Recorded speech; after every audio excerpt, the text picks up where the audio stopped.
Hi, good afternoon, Mac. Hey, good Hi. afternoon, Jasline. Thanks so much for having me today.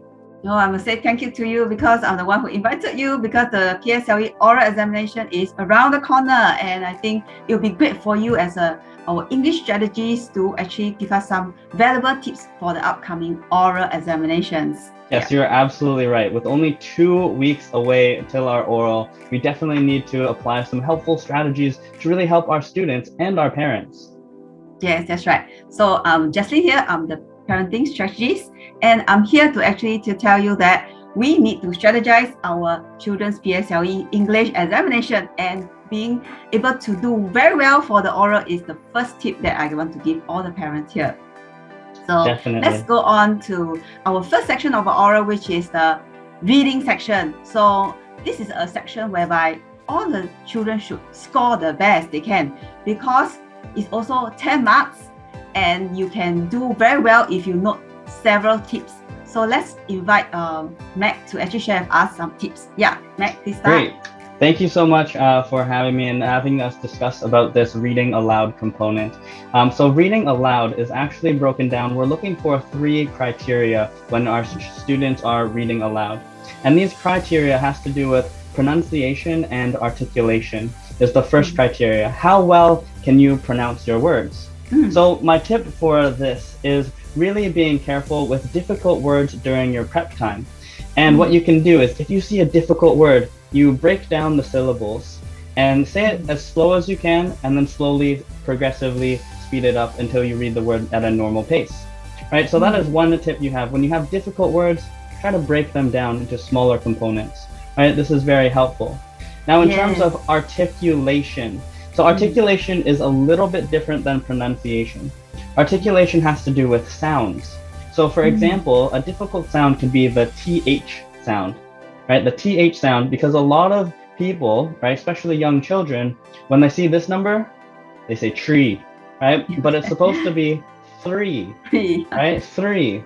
And the simple way to articulate the TH sound is by taking your tongue through your teeth, right? Sticking your tongue out a little bit for the TH sound will be really helpful, right? Even with the number like 5, right? Fifth, right? Instead of fifth, right? You want to stick out your tongue, or even teeth, right? Feel your tongue go through your teeth. It might look a little bit silly, right? But it is a very helpful tip. So that's our first section for reading aloud. Rhythm and fluency is our second component for reading aloud, right? So how you read with a flow, right? And this flow can be abrupted by punctuation, right? You want to be making sure that you're using your punctuation, properly and carefully. And like comma. Yes, exactly, right? Like commas, full stops, right? Make sure exclamation mark. Exactly, exclamation marks, right? All of these punctuations are there for a reason, right? So be very careful with those. Pause when necessary and have the correct fluency. I don't want you talking like this, like a robot, and many students, right, do that. Now you also want to remember to pace yourself. This will be my third tip, is pacing yourself, right? You don't want to read too fast. You also don't want to read too slow. So during your prep time, get familiar with the text so that it's easier for you. So these are our first 3 tips. Now our last one, right? Our last, fourth and final tip is to make sure that you dramatize the reading a little bit.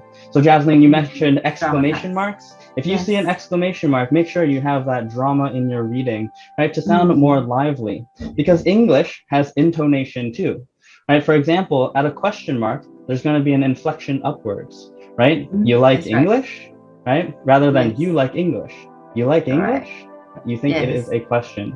And so for these dialogues, are tips. Yes, and for dialogue especially, right? Absolutely, Jasline. So these are some tips for you guys for today. Yes, thank you, Mac. And I think that importantly, I want to add as a strategist is that remember to tell your children, especially the boys who sometimes are very shy, I would say that encourage your children to actually be expressive, during the oral component. And I have this wonderful webinar that I want to give to Mac's audience as well as my audience. And please click to the link so you can come to my webinar to understand how you can help your children to score A's for the exams. Thank you, Mac. Thank you. Thank you so